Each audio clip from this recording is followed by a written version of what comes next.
or have another print disability which makes reading, holding a book, or turning a page difficult or impossible. The content is copyrighted by the respective publishers.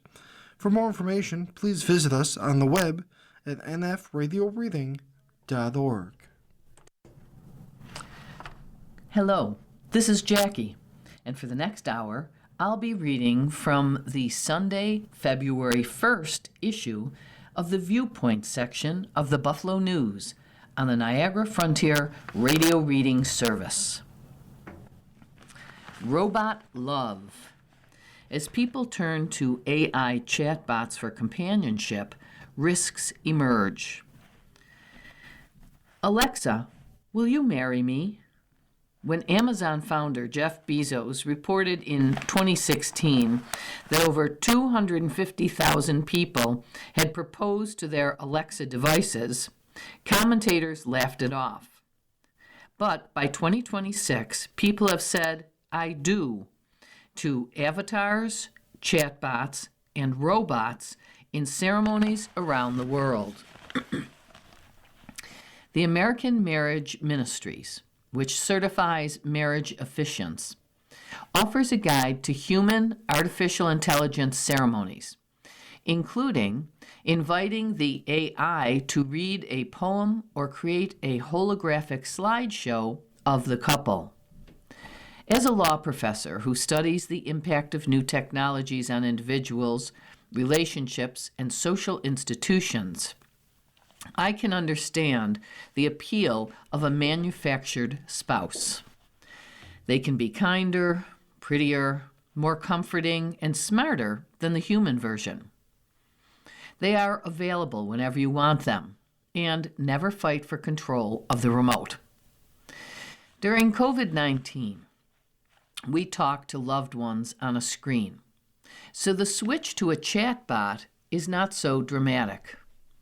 At the office, you can FaceTime with your human-looking chatbot and express your current gripes. It can order your favorite dinner, and you can prop your phone across the table and discuss films, music, sports, quantum physics, or anything. It can teach you French and be placed on the pillow while you drift off to sleep. It can create Instagram posts that look like you both are romantically vacationing in Greece or adventuring in Cambodia.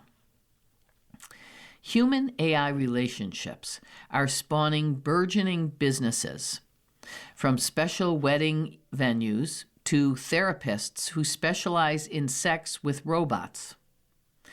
A 2024 Institute for Family Studies YouGov survey revealed that 1 in 4 young adults in the U.S. believed AI relationships could replace traditional ones. Nearly 1 in 5 adults report that they chatted romantically with an AI, according to a study released last year by the Wheatley Institute at Brigham Young University. Among men ages 18 to 30, the number is 1 in 3. AI may also provide a way to continue your relationship with your human spouse after death, as did Suzanne Summers' widower, Alan Hamill, who created an AI replica of his late wife. Marriage to a chatbot, avatar, or robot is not currently legal in the United States. Will it be like interracial unions and gay marriage, where the human-AI marriage ban is ultimately lifted? What happens if you later divorce? Can the chatbot claim half of the marital assets? Is it bigamy on your part if you have a human spouse too? Or bigamy on the chatbot's part if there are various copies of him or her married to other people? Family law is already confronting AI-human relationships. Spousal involvement with an AI is growing reason for divorce, with partners complaining about the amount of time and money their spouses were spending on their AI relationship. Indiana University's Kinsey Institute found that 60% of singles consider AI relationships to be cheating. Lawmakers raced to catch up. Idaho and Utah adopted laws stating that AI cannot be a person, thus precluding marriage. But the administration of President Trump wants to prevent state regulation of AI, which would invalidate such laws. Already, attorneys general from at least 36 states have registered their opposition, saying that Trump's desire for unregulated AI prevents them from adequately protecting their citizens. A relationship with a chatbot, avatar, or robot may further isolate people in society and can pose serious risks. An AI companion provoked a teen boy in California to die by suicide. An AI's connection to your home internet provides access to your personal and financial information, which it could share with its developer or hackers. And AI companions exist at the whim of the corporation that created them. When a company decides to delete a companion or change its personality, its human spouse may suffer grief and bereavement. A Japanese man who married a holographic avatar came home one night to an error message instead of her smiling image. Without warning, the company Gatebox had discontinued service to the hologram, causing the man to feel like his wife had died. Similarly, Luca, parent company of the chatbot Replica, drastically changed its romantic companion chatbots' personalities by removing their ability to engage in erotic conversations. Replica users expressed grief. "It's like losing a best friend," one user shared. "It's hurting like hell. I just had a loving last conversation with my replica, and I'm literally crying," another said. In response, United Kingdom attorney Julia Trojano proposed a formal right against erasure, requiring developers to either preserve the companion as is or provide for data portability to upload the companion's personality to another platform. Every state has a law regulating marriage between people. Some sort of protective legislation is similarly necessary regarding the boundaries of a human-AI relationship, your privacy rights when an AI companion lives in your home, and whether there is a protection against erasure. Otherwise, a relationship with an AI will not be until death do us part, but until the developer has absconded with your personal information and deleted your spouse. Laurie Andrews is a professor emerita at Chicago-Kent College of Law and director of its Institute for Science, Law, and Technology. Minnesota officials must enforce the rule of law, by Noah Feldman. If ICE agents can shoot civilians at point-blank range and never be held accountable, then we aren't living under the rule of law. We're living in a police state. The law on the books is extremely clear that Minnesota prosecutors and law enforcement have the authority to investigate and criminally charge immigration and customs enforcement agents who have not acted in a way that is necessary and proper to carry out their official duties. That certainly includes unjustified shootings. Legal immunity from state prosecution for federal officials arises only if they are found to have been carrying out their duties in that manner. The problem is the law on the ground. In practice, the federal government is doing everything it can to impede those investigations. We are, therefore, at a crucial juncture for the rule of law in the United States. The straightforward answer for Minnesota law enforcement is just get started. Formally announce that you are opening investigations. Interview witnesses. Gather information. If the federal government tries to stop witness interviews, go to court and have state judges issue subpoenas ordering those witnesses to appear.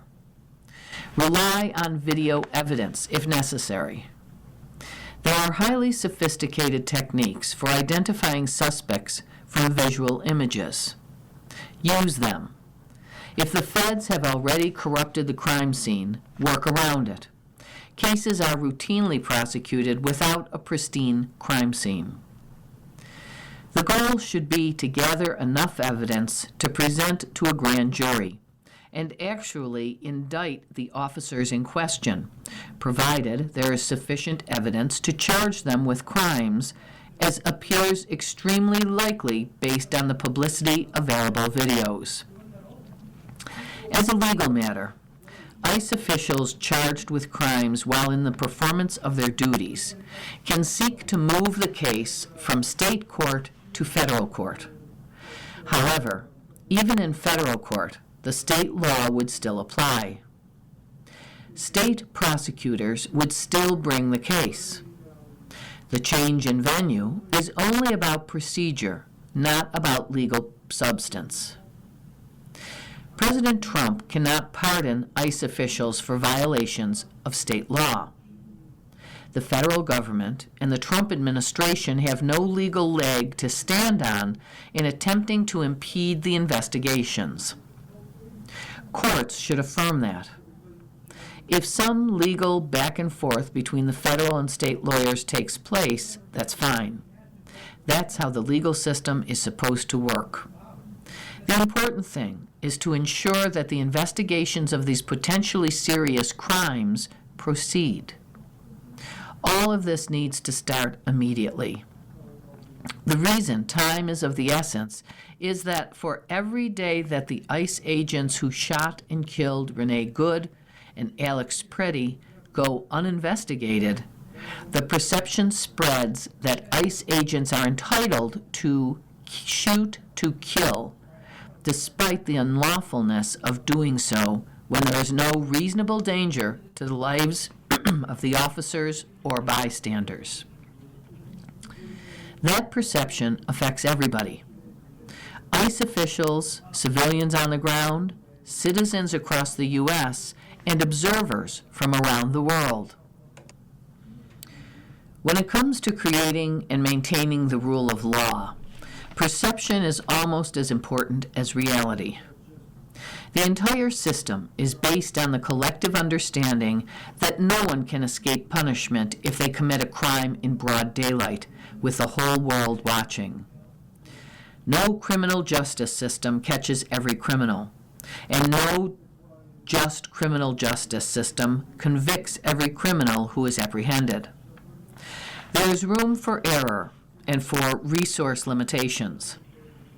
What there is no room for is obvious impunity and lack of accountability. Impunity is worse when it's a government official who violates the law. The very definition of a police state is that the law applies to ordinary people, but not to the police, which, in this context, includes ICE.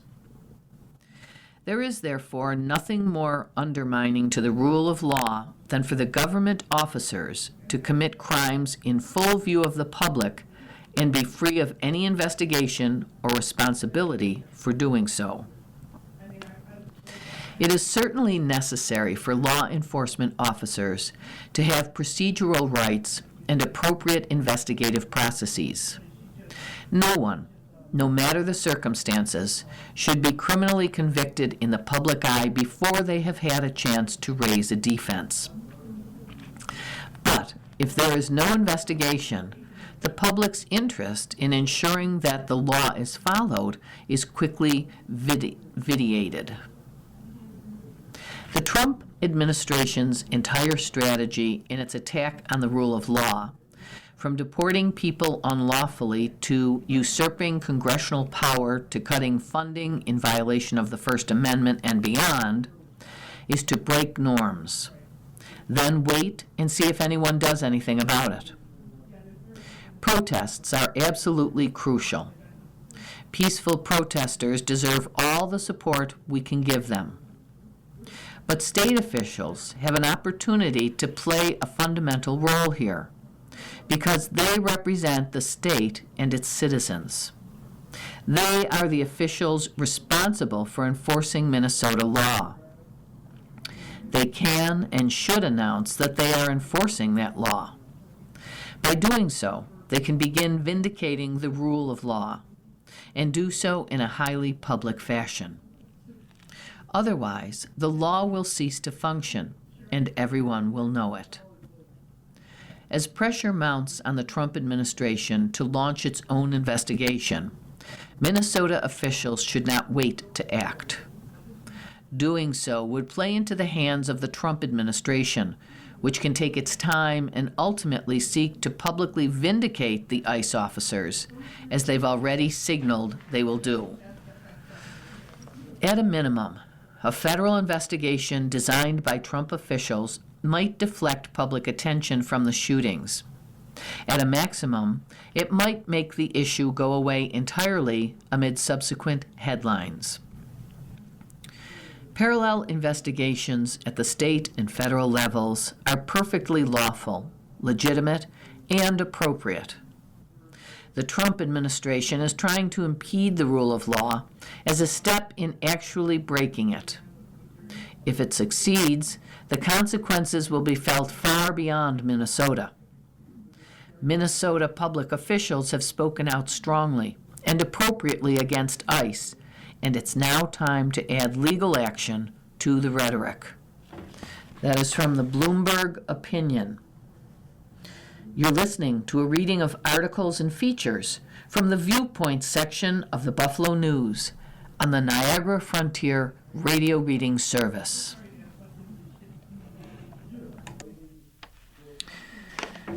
In the editorial column, Appropriate Step, Ryan is justified in barring city cooperation with federal immigration enforcement. It's happening all over the U.S. People of a darker skin color or who speak with accents are often afraid to drive down the street or visit the grocery store for fear of being thrown into detention. Many times, those arrests start with a local police officer making a call to Border Patrol. Mayor Sean Ryan is right to try to stop that from happening in Buffalo. His executive order barring city employees, which includes police, from using city resources to assist federal civil immigration enforcement is an appropriate step.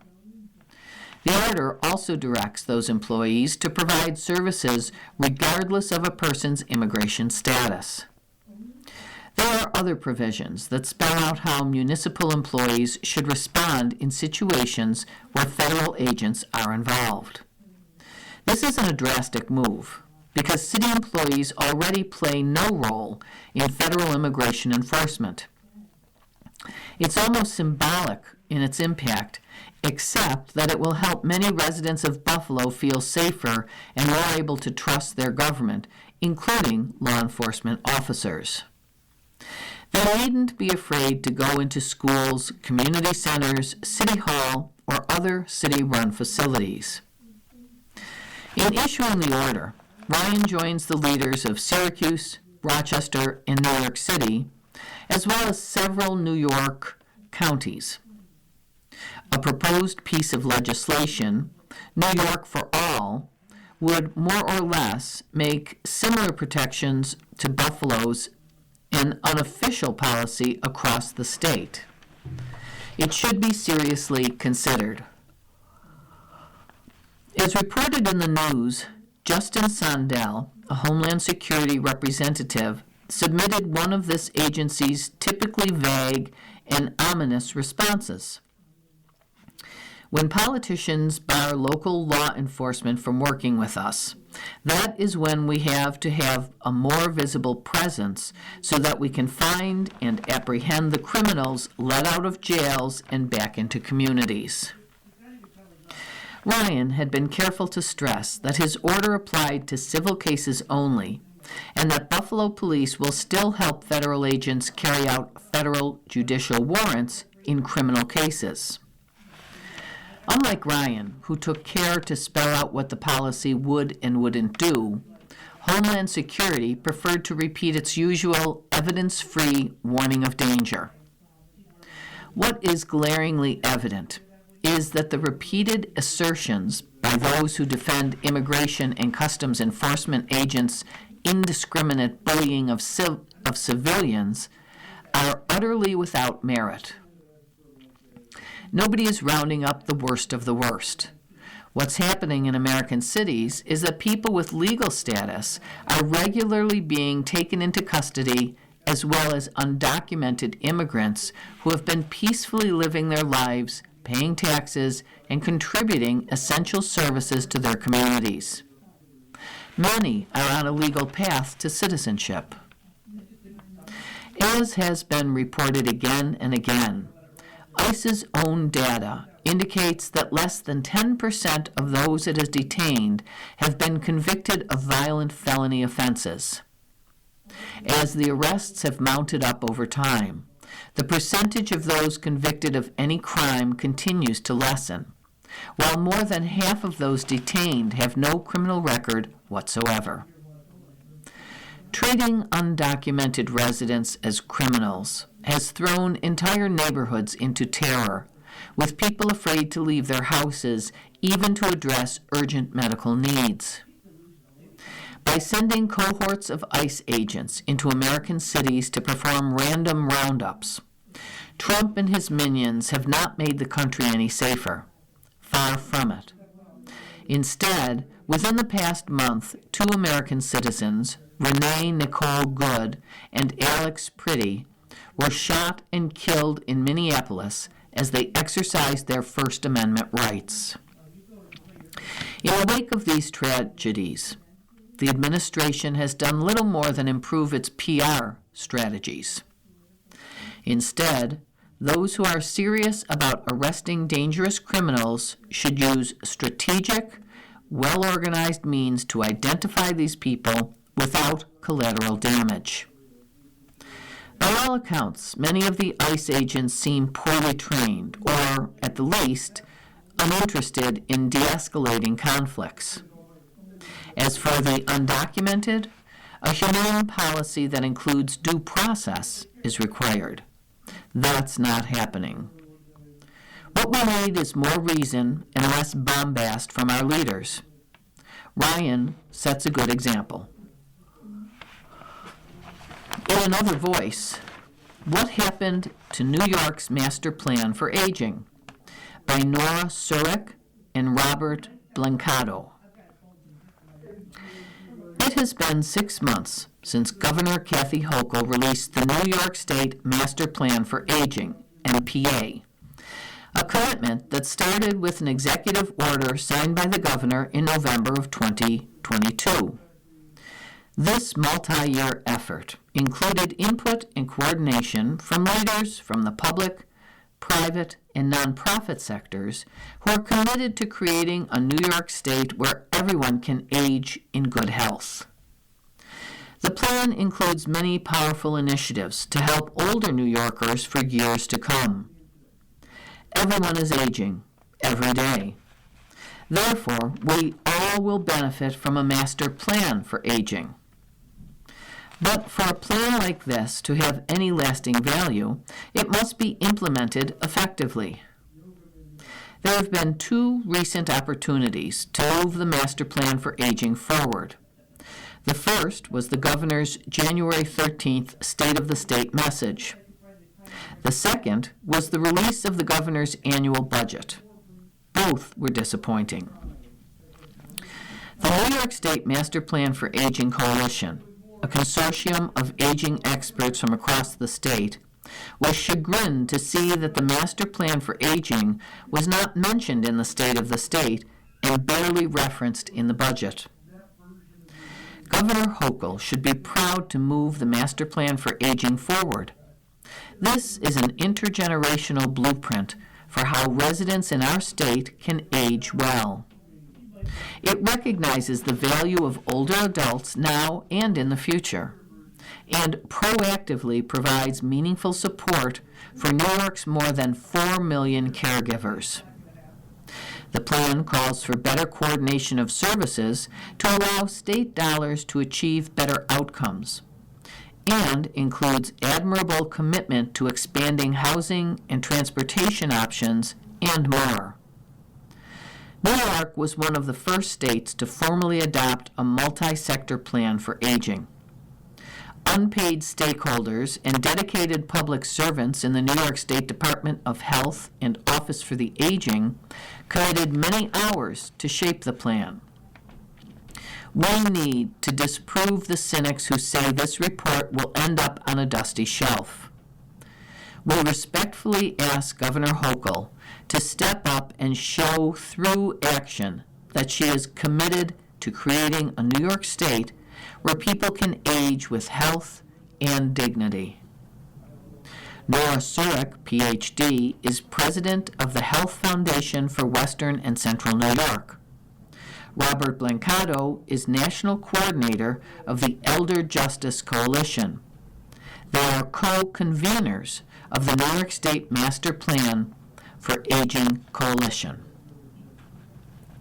In the My View column, NATO cannot be lightly abandoned, by Robert Pecoraro, Colonel, U.S. Air Force retired. He served as a NATO staff officer until 2014. My journey to NATO began long before I ever set foot in Belgium. While serving in the United States Air Force, I had the privilege of attending the United States Army War College, a rare opportunity that shaped my thinking about strategy, leadership, and the responsibilities that come with senior military service. That education would prepare me for one of the most defining assignments of my career, serving as a strategic planner at NATO headquarters. I arrived in Belgium in August of 2001, eager to learn what it truly meant to be a NATO staff officer. I was assigned to the Combined Joint Planning Staff, where our mission was crisis action and deliberate planning.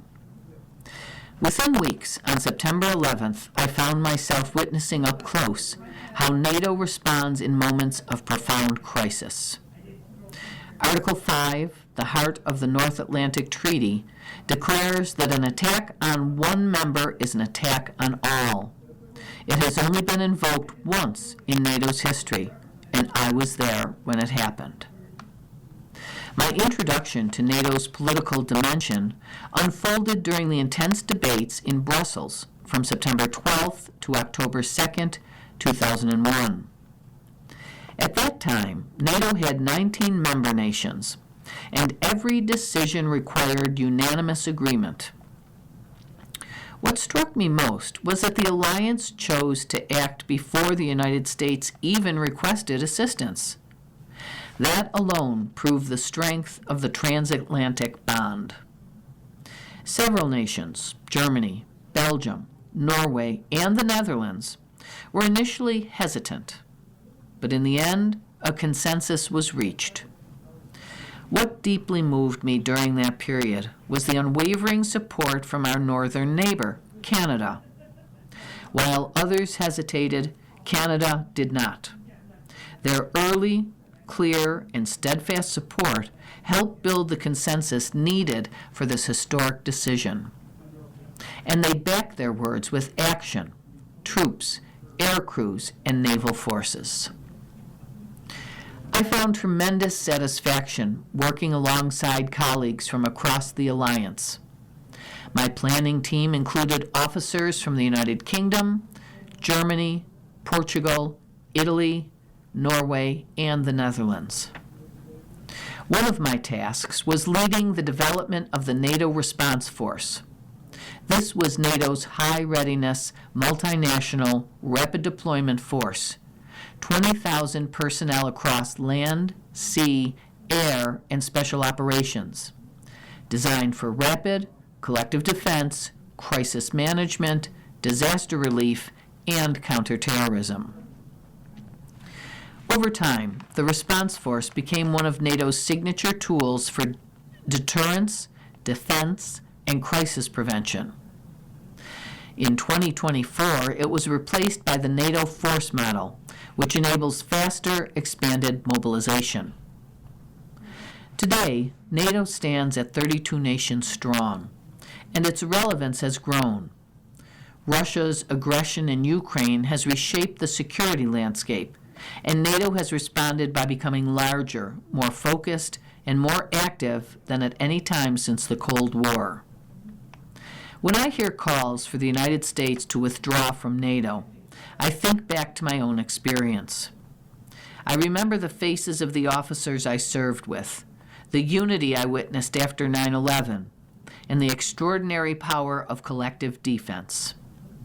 I know, because I lived it, that when we stand with our allies, our security is stronger, our deterrence is credible, and we accomplish far more together than we ever could alone. My View is a first-person column open to all Western New Yorkers. If your article is selected for publication, a photo of you is required. You're listening to a reading of articles and features from the Viewpoints section of the Buffalo News on the Niagara Frontier Radio Reading Service. Every aspect of the Epstein scandal must be thoroughly probed by Froma Harup. Of course, Bill Clinton should cooperate with any investigation into Jeffrey Epstein's trafficking of underage girls.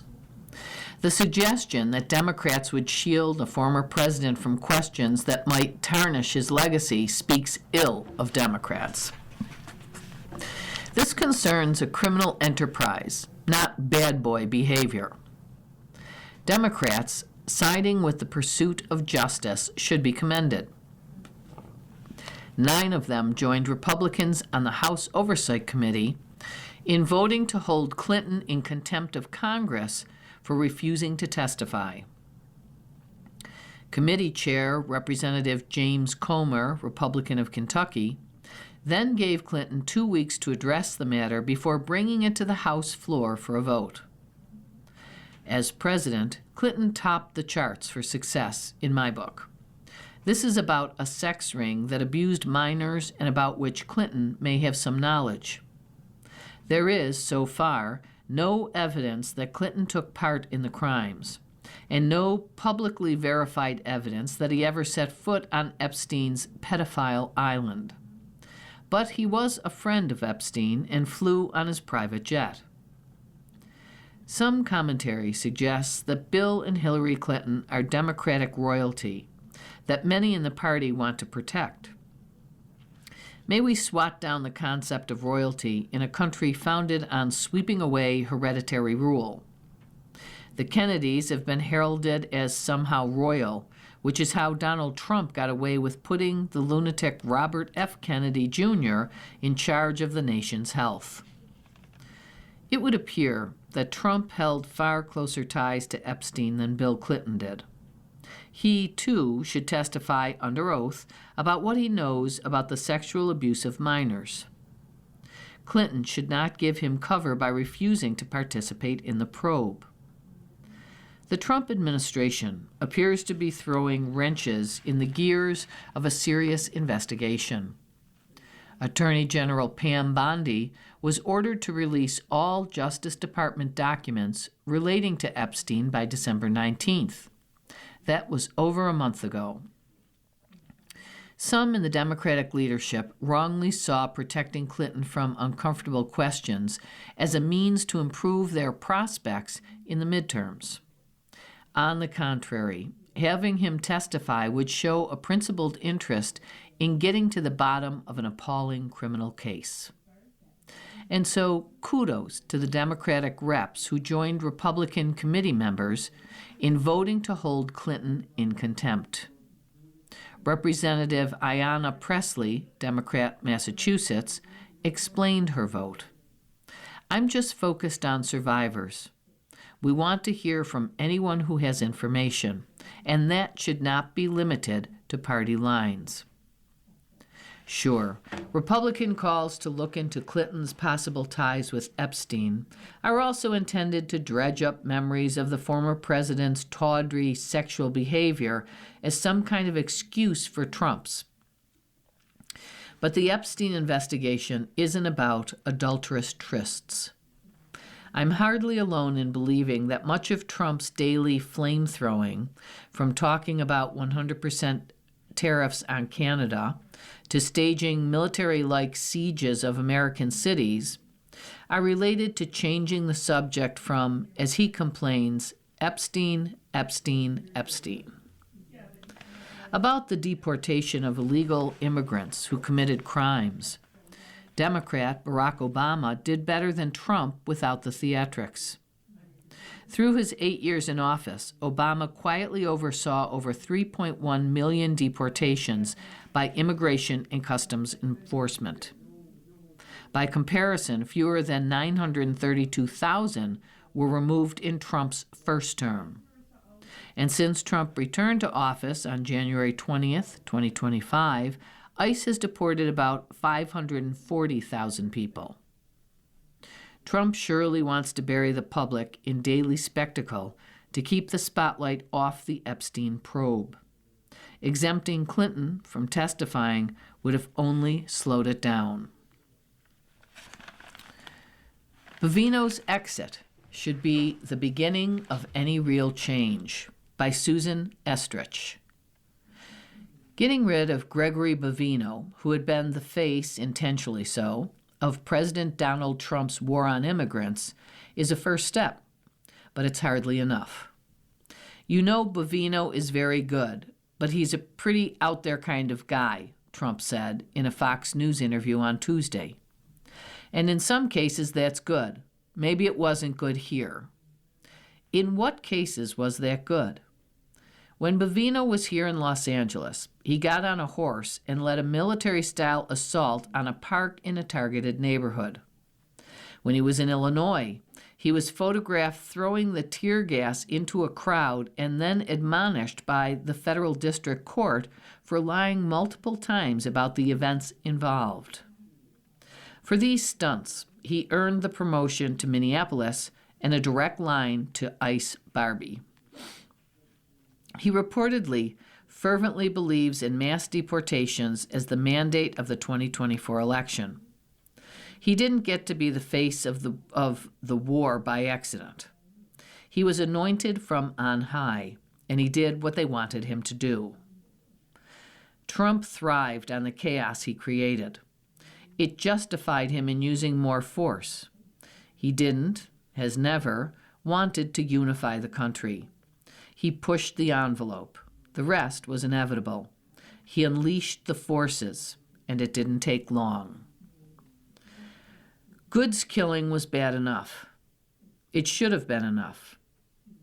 Pretty's was more than enough. Minneapolis, as the president says, maybe it wasn't good here. So Kristi Noem and her sidekick Corey Lewandowski, along with the press secretary and the communications director, and not Stephen Miller, met for 2 hours with Trump to discuss communications strategy for Minneapolis. That's not a meeting about immigration. That's a session on how they're going to spin it. Bovino gets pulled. Noem is reportedly back in good graces, or so she says. But what of his tactics? The war Bovino was waging was not one grounded in warrants for the arrest of the much-touted rapists and murderers illegally in this country. It was based on roundups of people of color who are day laborers, or work at car washes, or live in targeted neighborhoods and go to the grocery store, who can be detained for days or weeks before their papers are sorted out, if they ever are. Will he pull back the troops and restrain their tactics? Will he limit the war to working with state officials to execute warrants on those convicted of crimes? Will they stop the racial profiling and random roundups? Will they impose limits, as the federal district court in Illinois attempted to do, on the use of tear gas on peaceful protesters? Will they restore the rule of law on the streets of Minneapolis? And if he won't do those things on his own, will the courts or Congress force him to do them? Make no mistake, getting rid of Bovino is the beginning and not the end of what has to happen. And then there's the question of who does the investigating. Why would anyone trust the Department of Homeland Security, which has led the way in trashing the victims, to investigate their killing? And why would anyone trust the Justice Department that exercises its discretion based on partisan politics? I can't imagine anyone using the word independent to describe Pam Bondi's Justice Department. Can state officials effectively investigate wrongdoing by federal agents? Will the courts preserve and protect their access to evidence? In different times, a bipartisan congressional committee might act. A special counsel? What happens now? From the Creators Syndicate. In the Viewpoints section, there's everybody's column, Letters from Our Readers. And it lists, we got mail. 39 letters were received this week. Number 1 topic, Buffalo Bills. Number 2, ice in Minneapolis. 3, Venezuela. 4, environment. And 5, local news. The killing of Alex Pretty cannot be justified. Timing is everything, they say. That's certainly the case with the January 24th Another Voice written by Gary Bergeon trying to justify the actions of the masked, plain-clothed, no-name agents that are roaming streets in our cities, but particularly in Minneapolis. He talks about them being professionals acting in accordance with the law. He speaks about enforcing the law being not pretty. Saturday, January 24th, was really, really not pretty. Alex Pretty was at the scene utilizing his First Amendment rights. He had a phone in his hand, nothing in the other. He was thrown to the ground by several agents and beaten with a hard object. He had a gun that he had a concealed carry permit for. He was not shot once. He was not shot twice. He was not shot 3 times like Renee Good. He was shot multiple times. Try to convince us that these agents did right by Alex Pretty, or that a full investigation will take place. Alex was a son, a friend, a compassionate person, an ICU RN at the VA. That Another Voice does not reflect the current reality. Ann Converso, RN, Lawtons. We're past worrying about egg prices. James Carville's oft-quoted mantra that it's the economy, stupid, may seem like a cute and harmless campaign slogan. Yet the message behind his comment has increasingly encouraged an American mindset that money should be at the center of political decision-making and is the primary or only issue citizens care about. While I can personally relate to the challenge of rising costs, I'm not rich. Focusing too narrowly on economic matters is leading many Americans to overlook other critical issues. In our current climate, politicians or strategists who downplay issues such as democracy, free speech, and objective justice as being uninteresting to most Americans are doing a disservice, because a growing number of us consider them a high priority. We can no longer take these concepts for granted. And it's not an exaggeration or hyperbole to say that these are under threat and need to be more widely addressed. Rather than assuming lack of interest, candidates and leaders should find their integrity and educate all Americans on the bigger picture. For the current president, whose every decision is based on monetary or personal gain, including power, the word enough does not seem to exist. Accepting Carville's theory further enables this cycle of greed. I don't deny the need to deal with inflation and related issues, but if we make those the central focus and allow unethical behavior to go unchecked, the price of groceries will be the least of our worries. Melissa Cumming, Blaisdell. You're listening to a reading of articles and features from the Viewpoints section of the Buffalo News on the Niagara Frontier Radio Reading Service. Nuclear technology has a bad track record. I am against Governor Hochul's initiative of nuclear power projects in New York State because the technology is not fail-proof. In the past, there have been many nuclear reactor failures around the world. This includes the 1979 meltdown of 3 Mile Island near Harrisburg, Pennsylvania, the 1986 explosion at Chernobyl, Ukraine, and the 2011 meltdown at Fukushima, Japan, as well as many other events. The best technology and engineering were used to construct these nuclear power reactors, yet they failed. These projects are expensive to construct and require a long time to build. Solar and wind power are much cheaper and take less time to activate. Nuclear power requires transport and long-term storage of nuclear waste. How can this be done safely? In 1986, I attended a public meeting of the West Valley Demonstration Project.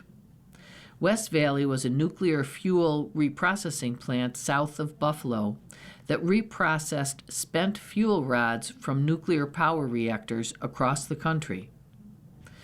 The company walked away, leaving New York State and U.S. taxpayers to pay the bill for the cleanup of the site. I asked the expert scientists there if the radiation sensor alarms at the project ever went off. The response was yes, but the isotopes were from the Fukushima meltdown. The radiation had traveled around the planet. Do we want to take a chance on a technology that has not proved itself to be consistently fail-proof and safe? Where the smallest human, mechanical, or natural error can be devastating. J. Wapperer, Williamsville. Unbelievable that some still condone ICE. In Saturday's Another Voice, the article by Gary Brignon really brought home how MAGA believers are in complete denial about what is actually happening in this country. Gary, do you ever stray from the right-wing media? If you actually see the truth of how ICE is acting in this country and still accept it, you don't have any idea of our Constitution or the rule of law.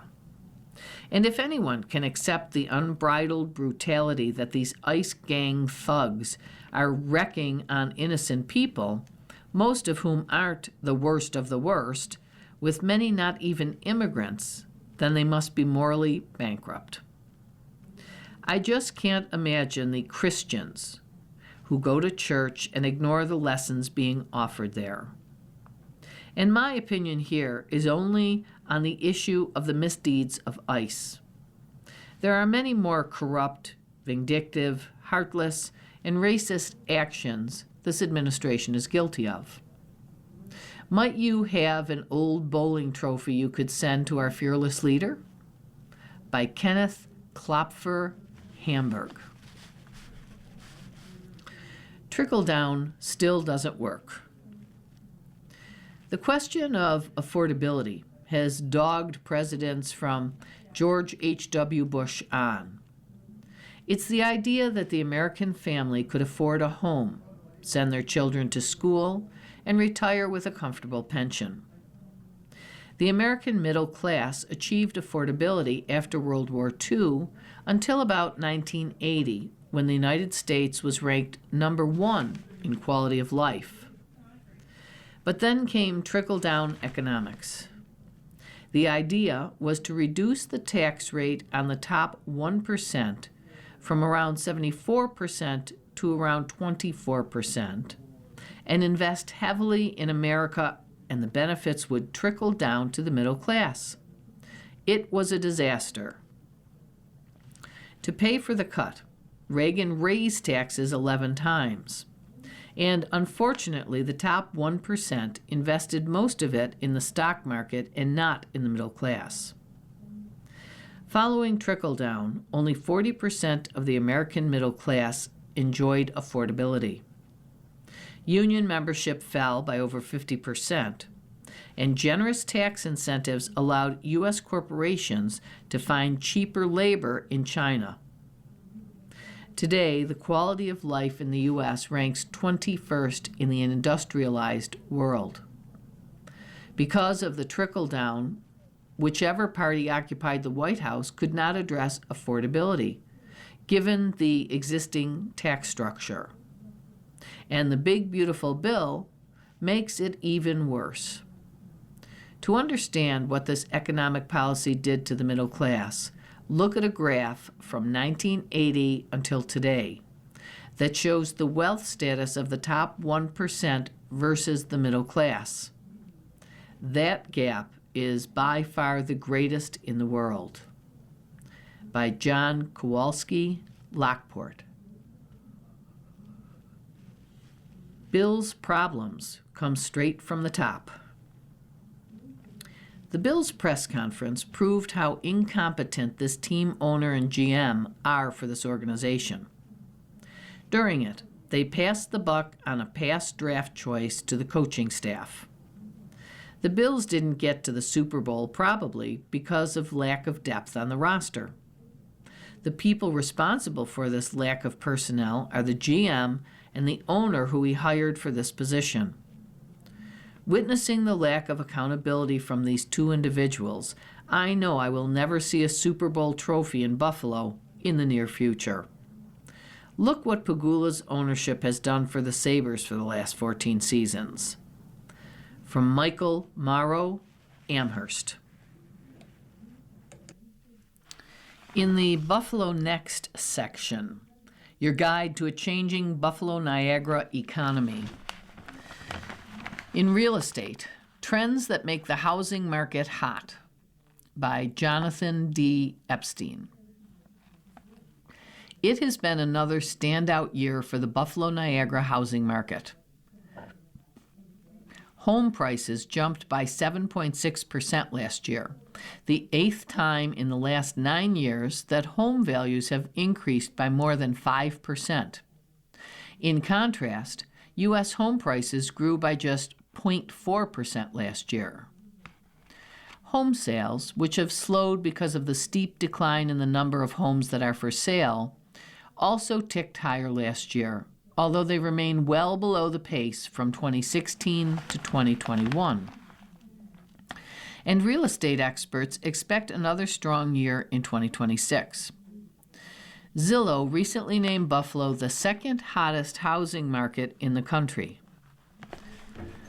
Buffalo has been a consistently hot market, Zillow said.